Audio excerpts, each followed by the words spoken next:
ओम शांति। 3/9/2023 के अव्यक्त बाप दादा के धारणा युक्त मधुर महावाक्य रिवाइज हैं 25/11/95। आज बाप दादा ने 3 पर काटने के लिए कहा है। पर मत, पर चिंतन, पर दर्शन। तीनों से मुक्त बनना है और पर उपकारी, हर आत्मा के ऊपर पर उपकार करो, रहमदिल बनो।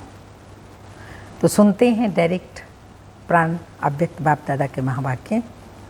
पर मत, पर चिंतन और पर दर्शन से मुक्त बनो और पर उपकार करो।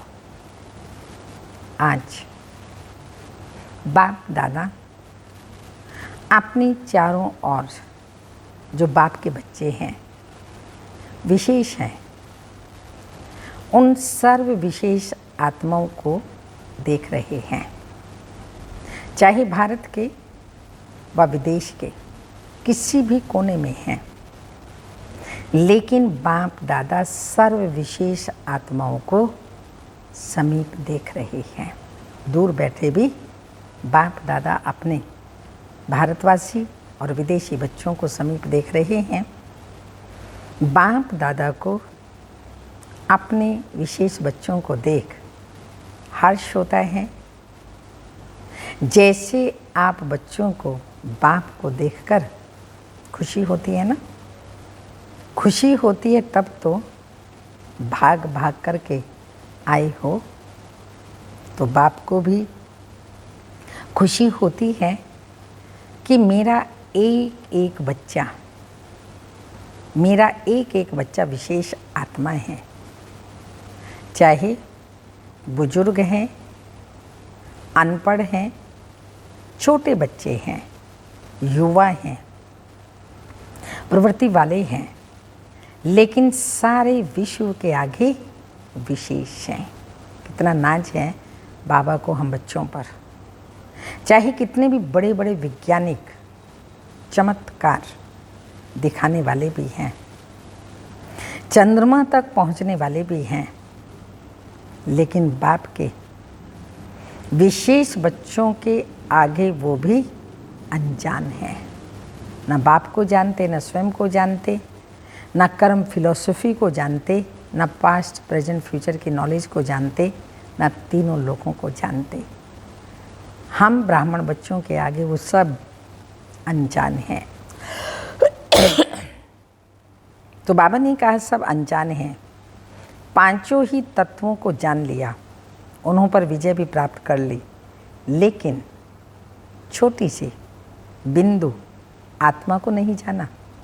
मैं कौन हूँ, आत्मा, इसको नहीं जाना। यहाँ छोटे बच्चे से भी पूछेंगे तुम कौन हैं, तो क्या कहेंगे? आत्मा हूँ कहेगा ना। आत्मा कहाँ रहती है वो भी बताएगा।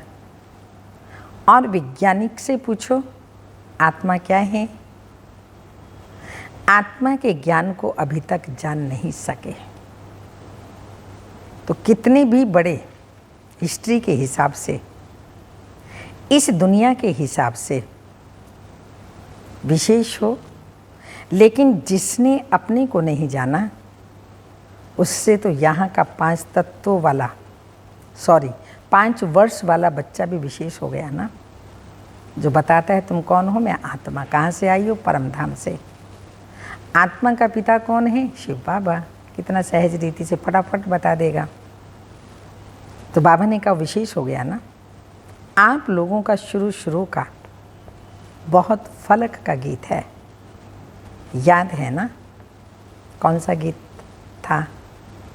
एक गीत था, कितना भी बड़ा सेठ स्वामी हो, लेकिन अलफ को नहीं जाना तो कुछ नहीं जाना।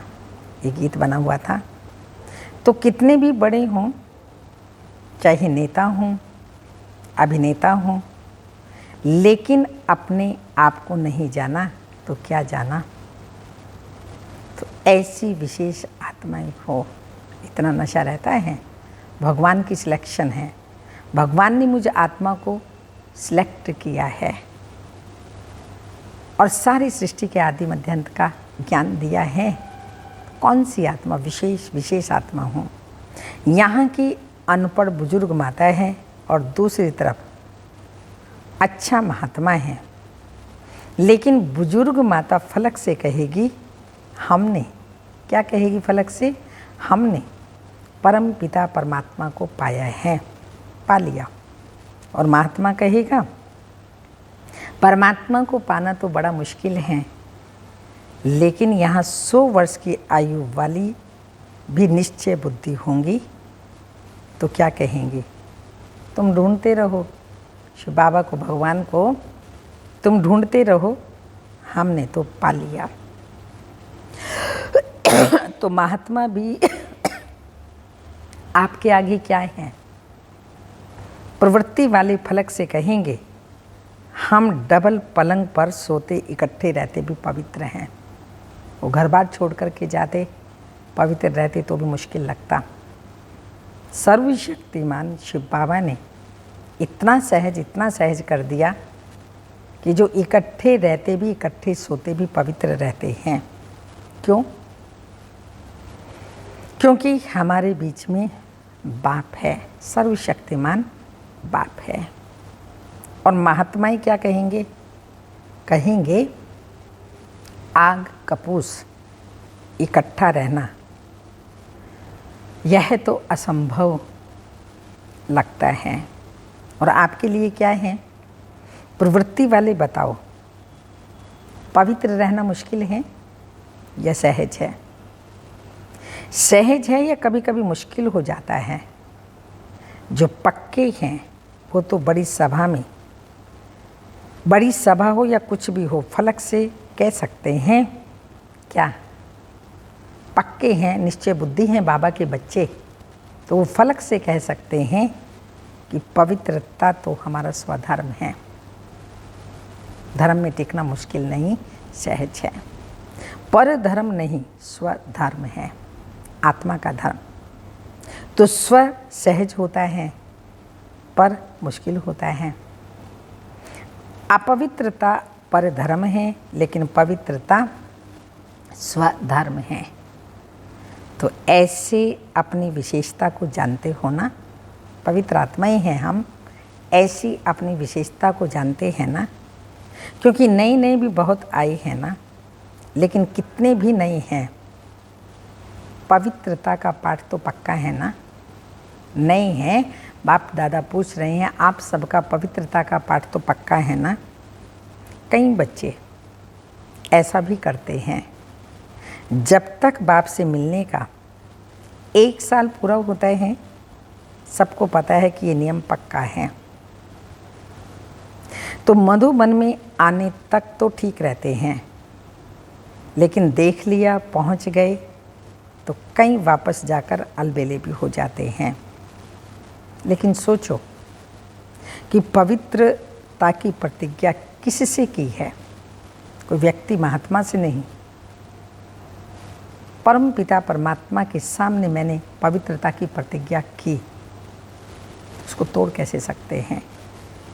बाप से की है ना, बाप का फरमान है ना, तो बाप से प्रतिज्ञा, हाँ बाबा से प्रतिज्ञा की है, तो बाप से प्रतिज्ञा सिद्ध करेंगे।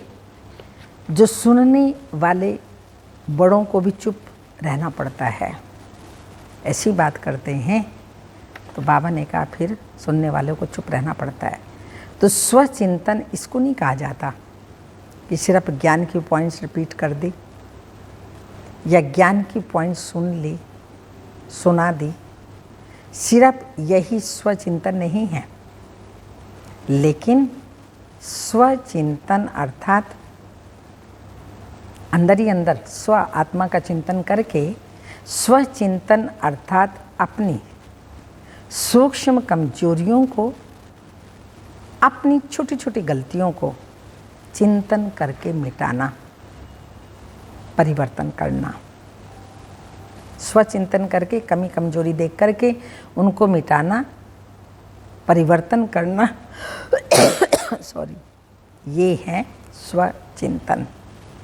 बाकी ज्ञान सुनना सुनाना, उसमें तो सब होशियार हो, वो ज्ञान का चिंतन है, मनन है।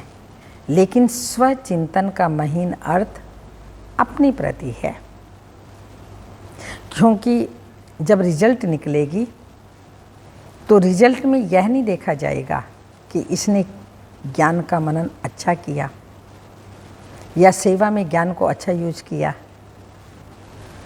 इस रिजल्ट के पहले स्वचिंतन और परिवर्तन, स्वचिंतन किया, परिवर्तन किया। स्वचिंतन करने का अर्थ है परिवर्तन करना। तो जब फाइनल रिजल्ट होगी उसमें पहली मार्क्स प्रैक्टिकल धारणा स्वरूप को मिलेगी। स्वचिंतन उन्नति की सीढ़ी है, पर चिंतन पतन की जड़ है। तो उन्नति की सीढ़ी, मेरी उन्नति हो रही है, कैसे मालूम पड़ेगा? परिवर्तन होगा, कमियां कमजोरियां खत्म होगी, विशेषताएं धारण होंगी, गुण धारण होंगे, तब तो प्रोग्रेस होगी, उन्नति होगी, नहीं तो कैसे होगी। तो इसलिए बाबा ने कहा कि उसमें पहली मार्क्स प्रैक्टिकल धारणा स्वरूप को मिलेगी। जो धारणा स्वरूप होगा वो नेचुरल योगी होगा ही। अगर मार्क्स ज़्यादा लेनी है तो पहले जो दूसरों को सुनाते हो, आजकल वैल्यूज पर जो भाषण करते हो, उसकी पहले स्वयं चेकिंग करो, क्योंकि सेवा की एक मार्क तो धारणा स्वरूप की 10 मार्क्स होती हैं। अगर आप ज्ञान नहीं दे सकते हो लेकिन अपनी धारणा से प्रभाव डालते हो तो आपके सेवा की मार्क्स जमा हो गई ना। आजकल कई समझते हैं हमको सेवा का चांस बहुत कम मिलता है, इसको चांस मिलना चाहिए। दूसरे को मिलता है, हमको मिलना चाहिए, दूसरों को तो मिलता है, मेरे को क्यों नहीं? सेवा करना बहुत अच्छा है, बाप दादा कह रहे सेवा करना बहुत अच्छा है, क्योंकि अगर बुद्धि फ्री रहती है तो व्यर्थ बहुत चलता है। इसलिए सेवा में बुद्धि बिजी रहे, ये साधन अच्छा है। सेवा का उमंग तो अच्छा ही है, लेकिन ड्रामा अनुसार या सरकमस्टांस अनुसार मानो आपको चांस नहीं मिला और आपकी अवस्था दूसरों की सेवा करने की बजाय अपनी भी गिरावट में आ जाए, या वो सेवा आपको हलचल में लाए, तो वो सेवा क्या हुई? उस सेवा का प्रत्यक्ष फल क्या मिलेगा? सच्ची सेवा, प्यार से सेवा, सभी की दुआओं से सेवा, उसका प्रत्यक्ष फल खुशी होती है। अगर सेवा में फीलिंग आ गई तो यहाँ ब्राह्मण फीलिंग को क्या कहते हैं? फीलिंग क्या है? फ्लू की बीमारी ना, फ्लू वाला क्या करता है? जिसको फ्लू होता है, जैसे आई फ्लू है, वो क्या करता है? सो जाता है, खाना नहीं खाएगा, सो जाएगा। यहाँ भी फीलिंग आती है तो या खाना छोड़ेंगे या रूठ करके बैठ जाएंगे, तो यह फ्लू हुआ ना। अगर आप धारणा स्वरूप हो, सच्चे सेवाधारी हो, स्वार्थी सेवा नहीं, एक होती है कल्याण के भावना की सेवा और दूसरी होती है स्वार्थ से। मेरा नाम आ जाएगा, मेरा अखबार में फ़ोटो आ जाएगा। आजकल किस में आ जाएगा? आजकल तो फ़ोन कितनी कितनी फ़ोटो आती हैं। अरे शिव बाबा, बात मत पूछो, छोटी छोटी फ़ोटो 100 से भी अधिक आ जाती हैं। सोचते हैं जगह जगह जाएगी, लोग सोचेंगे मेरी सेवा हो रही है, मैं सेवा कर रही हूँ। तो ये क्या है? मान शान का भूखा। मेरा टीवी में आ जाएगा, मेरा ब्राह्मणों में नाम हो जाएगा, ब्राह्मणी बहुत आगे रखेगी, पूछेगी, आदि आदि। ये सब भाव स्वार्थी सेवा के हैं, क्योंकि आजकल के हिसाब से, प्रत्यक्षता के हिसाब से अभी सेवा आपके पास आएगी। शुरू में स्थापना में की बात दूसरी थी, लेकिन अभी आप सेवा के पिछाड़ी नहीं जाएंगे। आपके पास सेवा खुद चल करके आएगी। आ रही है, आजकल तो बहुत आ रही है सेवा। तो जो सच्चा सेवाधारी है, उस सेवाधारी को चलो और कोई सेवा नहीं मिली, लेकिन बाप दादा कहते हैं कैसे करें फिर सेवा, और सेवा तो मिली नहीं तो कैसे करें। अपने चेहरे से, अपने चलन से सेवा करो। आपका चेहरा बाप का साक्षात्कार कराए, आपका चेहरा आपकी चलन बाप की याद दिलाए। ये सेवा नंबर 1 है। ऐसे सेवाधारी, कैसे सेवाधारी बनना है? जिनमें स्वार्थ भाव ना हो। ऐसे नहीं मुझे ही चांस मिले, मेरे को ही मिलना चाहिए। इस समय अनुसार समय परिवर्तनशील है। हमने बहुत सेवा की, अब आगे और जो हैं वो सेवा करेंगे। चांस तो सबको ही मिलेगा ना। तो बाबा ने कहा अगर आपको चांस नहीं मिला, आपकी सेवा चेहरे से, बोल से, कर्म से, आपका चेहरा, आपके कर्म शिव बाबा का साक्षात्कार कराए, वो सेवा करो। तो बाबा ने कहा ऐसे नहीं मुझे ही चांस मिले, मेरे को ही चांस मिलना चाहिए। क्यों नहीं मिलता? मिलना चाहिए। ऐसे संकल्प को भी स्वार्थ कहा जाता है। मिले तो बहुत अच्छा, नहीं मिले काढ़ने अकाढ़ने, तो बाबा ने कहा उसमें शांत रहें। चाहे ब्राह्मण परिवार में आपका नाम नामी ग्रामी नहीं है, सेवाधारी अच्छे हो, फिर भी आपको नाम, आपका नाम नहीं है, लेकिन बाप के पास तो आपका नाम है ना। जब बाप के दिल पर नाम है तो और क्या चाहिए। और सिर्फ बाप के दिल पर नहीं, लेकिन जब बाप फाइनल में, बाबा फाइनल में नंबर मिलेंगे तो आपका नंबर आगे होगा, क्योंकि बाप दादा हिसाब रखते हैं। अंडरलाइन, हम सेवा करते हैं नहीं करते हैं, किस प्रकार की करते हैं, कैसी करते हैं, बाप दादा के पास सब हिसाब है। आपको चांस नहीं मिला, आप राइट हो, लेकिन चांस नहीं मिला, वो भी नोट होता है। और मांगकर चांस ले लिया, वो किया तो सही, लेकिन वो भी मार्क्स कट होती हैं। ये धर्मराज का खाता कोई कम नहीं है, बहुत सूक्ष्म हिसाब किताब है। इसलिए निस्वार्थ सेवाधारी बनो, अपना स्वार्थ नहीं हो। यहाँ तो कितना स्वार्थ होता है, बहुत प्रकार का स्वार्थ हो गया। अभी तो मान शान का तो है ही है, और भी बहुत प्रकार के हैं। लेकिन बाबा कह रहे हैं सच्ची सेवा उसको कहेंगे जो निस्वार्थ हो, कल्याण का स्वार्थ हो। यदि आपको चांस है और दूसरा समझता है हमको भी मिले तो बहुत अच्छा और योग्य भी है, तो अगर मानो आप अपना चांस उनको देते हो तो भी आपका शेयर उसमें जमा हो जाता है। चाहे आपने नहीं किया, लेकिन किसी को चांस दिया तो उसमें भी आपका शेयर जमा होता है, क्योंकि सच्चा डायमंड बनना है ना।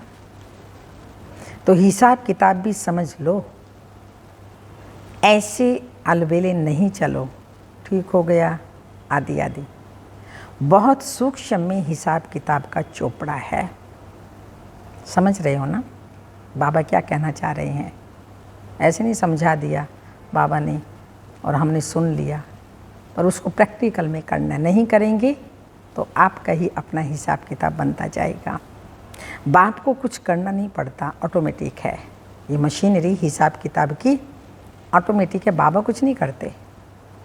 कभी कभी बाप दादा बच्चों का चोपड़ा देखते भी हैं, तो पहली बात ये सब क्यों होता है मन में, उसका कारण बाबा बता रहे हो। प्रैक्टिकल हम देखते हैं। पहली बात पर मत और दूसरी बात पर चिंतन। तीसरी बात पर दर्शन। पर मत, पर चिंतन और पर दर्शन। दूसरे को देखने में मेजॉरिटी बहुत होशियार हैं। प्रदर्शन जो देखेंगे तो देखने के बाद वह बात कहाँ जाएगी? देखा है तो कहाँ जाएगी? बुद्धि में ही तो जाएगी। और जो दूसरों को देखने में समय लगाएगा उनको अपने को देखने का समय कहाँ मिलेगा? बातें तो बहुत होती है ना, होती रहेंगी बाबा ने कहा अंत तक। और जो बातें होती हैं वो देखने में भी आती हैं, सुनने में भी आती हैं। कितना बड़ा संगठन, जितना बड़ा संगठन उतनी बड़ी बातें होती हैं। ये बातें क्यों होती हैं? कई सोचते हैं ये बातें होनी नहीं चाहिए, होनी नहीं चाहिए, वो ठीक है। लेकिन जिसके लिए आप समझ रहे हो नहीं होनी चाहिए, उसमें समय क्यों दिया? कह तो रही ये बातें नहीं होनी चाहिए, गलत हैं, पर मैं जो समय दे रहा हूँ, दे रही हूँ, वो क्यों दिया? मुझे गलत लग रहा है तो मैं क्यों करती हूँ? और ये बातें तो पेपर हैं। जितनी बड़ी पढ़ाई उतने बड़े पेपर भी होते हैं। ये वायुमंडल बनना इस सब के लिए पेपर भी है कि पर मत या पर दर्शन या पर चिंतन में कहाँ तक अपने को सेफ रखते हो। बातें आएंगी, ये पेपर हैं, लेकिन देखना ये है कि मैं पर मत, पर दर्शन, पर चिंतन से कितना सेफ रहती हूँ। दो बातें अलग हैं। एक है जिम्मेवारी, जिसके कारण सुनना भी पड़ता है, देखना भी पड़ता है। गलत कर रहा है यज्ञ में और उसको देखे नहीं, सुने नहीं, बाबा ने कहा इतने बड़ों को सुनना तो पड़ेगा। तो उसमें कल्याण की भावना से सुनना और देखना। जिम्मेवारी है कल्याण की भावना, वो ठीक है, लेकिन अपनी अवस्था को हलचल में लाकर देखना, सुनना या सोचना ये रॉन्ग है। अगर आप अपने को जिम्मेवार समझते हो तो जिम्मेवारी के पहले अपनी ब्रेक को पावरफुल बनाओ। ब्रेक लगा दो। एक को सुनाया, दूसरे को सुनाया, तीसरे को सुनाया, तो इससे क्या होगा? वातावरण बन जाएगा, वायुमंडल बन जाएगा खराब। तो इससे जब खराब वायुमंडल बन गया तो स्थिति क्या रहेगी? पहले तो अपनी स्थिति खराब हो जाएगी, फिर जिसको सुना रहे हैं उसकी स्थिति खराब हो जाएगी। तो अपने को सेफ कहाँ रखा हमने? बाबा ने कहा किसको सुननी पड़ती, जिम्मेवारी है, सॉल्यूशन देनी पड़ती, वो अलग चीज़ है। तो बाबा ने कहा अगर आप अपने को जिम्मेवार समझते हो तो जिम्मेवारी के पहले अपनी ब्रेक को पावरफुल बनाओ। जैसे पहाड़ी पर चढ़ते हैं तो पहले से ही सूचना देते हैं अपनी ब्रेक को ठीक चेक करो। हम भी ऊंची स्थिति बनाने के लिए आए हैं ना, और वो ऊंची स्थिति बना रहे हैं, तो ब्रेक तो पावरफुल होगी ना, वहीं ब्रेक लगा दो। तो जिम्मेवारी भी एक ऊंची स्थिति है। जिम्मेवारी भले उठाओ, लेकिन पहले ये चेक करो सेकंड में बिंदी लगती है, देखा सुना स्टॉप, बिंदी लगी, कि लगाते हो बिंदी और लग जाता है क्वेश्चन मार्क, वो रॉन्ग है। उसमें समय और एनर्जी वेस्ट जाएगी। इसलिए पहले अपना ब्रेक पावरफुल बनाओ, फिर चलो। देखा सुना, जहाँ तक हो सका कल्याण किया और फुल स्टॉप। अगर ऐसी स्थिति है तो जिम्मेवारी लो, नहीं तो देखते हुए भी ना देखो, सुनते हुए नहीं सुनो। स्वचिंतन में रहो, फायदा इसमें है। तो आज का पाठ क्या हुआ? क्या पाठ पढ़ा है आज बाबा ने? 3 बातें ना, पर मत, पर चिंतन और पर दर्शन। परमत, परचिंतन, परदर्शन, इन 3 बातों से मुक्त बनो और एक बात धारण करो। वो एक बात है कौन सी? 3 से मुक्त बनना है और एक धारण करनी है। वो एक बात है पर उपकारी बनो। 3 प्रकार की पर को खत्म करो और एक पर उपकारी बनो। बनना आएगा? पूछ रहे हैं बाप दादा, आपको ये बनना आएगा? तो किन बातों से मुक्त बनेंगे? माताएं क्या करेंगी? बच्चों के उपकारी या पर उपकारी या सर्व उपकारी? सबके ही पर उपकारी बनना है। सहज है या कठिन है? पर उपकारी बनना सहज है या कठिन है? बाप दादा को बता दीजिएगा। अच्छा,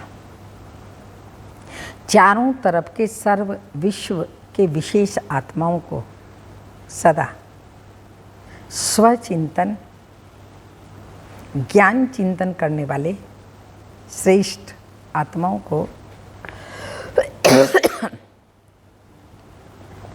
सदा बाप के श्रेष्ठ मत पर हर संकल्प भी वो चलें जो श्री मत के हों, बोल और कर्म करने वाले समीप आत्माओं को चारों ओर के डायमंड जुबली के लिए स्वयं को और सेवा को आगे बढ़ाने वाले ऐसे विशेष आत्माओं को बाप दादा का याद प्यार, गुड मॉर्निंग, डायमंड मॉर्निंग। रूहानी बाप की रूहानी बच्चों को नमस्ते। हम रूहानी बच्चों की रूहानी माता पिता बाप दादा को याद प्यार, गुड मॉर्निंग, डायमंड मॉर्निंग, ओम नमस्ते। वरदान।